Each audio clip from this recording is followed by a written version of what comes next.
ലഹരി ഉപയോഗിക്കുന്ന ഏറ്റവും വലിയ തെറ്റാണ് പൊതുവേ ഞാൻ പറയാം. സിനിമയിൽ നിന്ന് മാത്രമല്ല, നമ്മൾ പൊതുവെ സൊസൈറ്റിയിൽ ലഹരി ഉപയോഗിക്കുന്ന ഏറ്റവും വലിയ തെറ്റാണ്.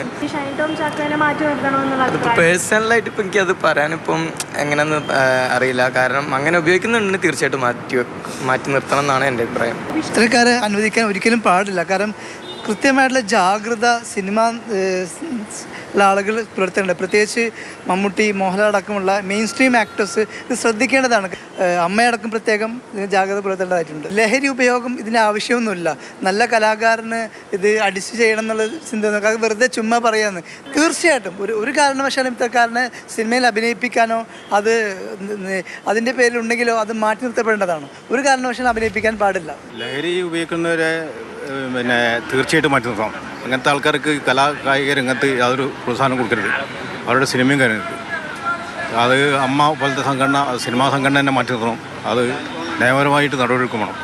തുറന്നടിച്ച് ലോകത്തെ മുഴുവൻ വിളിച്ചറിയിച്ച് ലഹരി ഉപയോഗിച്ചുകൊണ്ട് പിന്നും അവർ സിനിമയിൽ അഭിനയിക്കുമ്പോൾ എന്താണ് സിനിമയ്ക്ക് ആ മൂല്യം ഉണ്ടാവുക? നമ്മൾ പോയി കാണുന്നതിനും അതിനൊരിതില്ലേ? ശക്തമായ നടപടികൾ ഉണ്ടെങ്കിലേ ഇനി അങ്ങോട്ട് ഉള്ള പിന്നെയും ഇങ്ങനെയുള്ളത് കാണിക്കുന്നതിൽ നിന്ന് ഒരു കുറവുണ്ടാവുകയുള്ളൂ. ശക്തമായ നടപടികൾ ഇതിൽ നിന്ന് വേണം. സമൂഹത്തിലെ ആളുകൾ ഈ സിനിമ കാണാനുള്ളൊരു ആകാംക്ഷ കൊണ്ട് അവർ പോകുന്നവരാണ്. പക്ഷെ അവർ ഇങ്ങനെ തുടങ്ങിക്കഴിഞ്ഞാൽ മറ്റുള്ള സമൂഹത്തിലുള്ള ആൾക്കാർ അത് ശരിയായ രീതിയല്ല. അവർ മുമ്പേ നിർത്തലാക്കണം. അവർക്ക് തക്കതായ ശിക്ഷ കൊടുക്കുക.